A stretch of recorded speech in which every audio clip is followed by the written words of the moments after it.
किशु कुछ दिनों से बेहद चिढ़ सा हो रहा था। उसे अपनी मां की लगभग हर बात बुरी लग रही थी। मां का बात बात पर रोकना टोकना उसे चुभता। उसे कभी कभी अपनी ही मां दुश्मन की तरह लगा करती।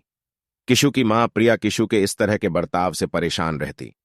उसकी समझ में ही नहीं आ रहा था कि आखिरकार वह किशु को कैसे समझाए कि वह यह सब उसी के भले के लिए किया करती है। पूरे दिन निरुद्देश्य खेलते रहना, वक्त पर न नहाना, स्कूल के लिए रोज लेट होना, पढ़ाई में मन न लगाना, यह सब ठीक है क्या? किशु से परेशान प्रिया सिर पर हाथ रखे बैठी किशु के बारे में सोच ही रही थी कि उसका फोन घनघनाया। हेलो, हाँ मां कहिए। प्रिया ने अनमने मन से फोन उठाते हुए कहा। क्या हुआ?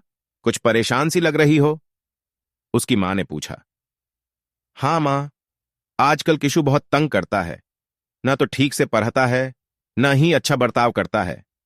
प्रिया ने किशु के लंबी शिकायती लिस्ट मां को थमा दी तो वहां से मां जोर से हंस पड़ी।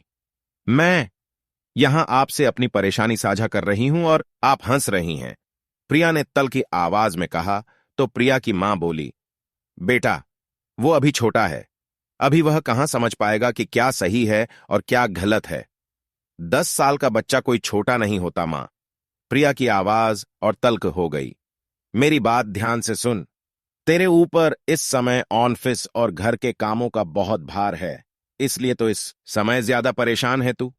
सारा दोष किशु के सिर मत मारा। धीरे धीरे उसे समझ और हो सके तो अपने काम से थोड़ा और वक्त उसके लिए निकाल।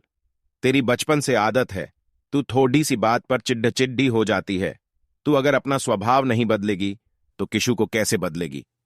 मां, आप कहना क्या चाहती हैं? यही कि मैं अपने कामों को बैलेंस नहीं कर पाती। छोटी छोटी बातों से परेशान हो जाती हूं।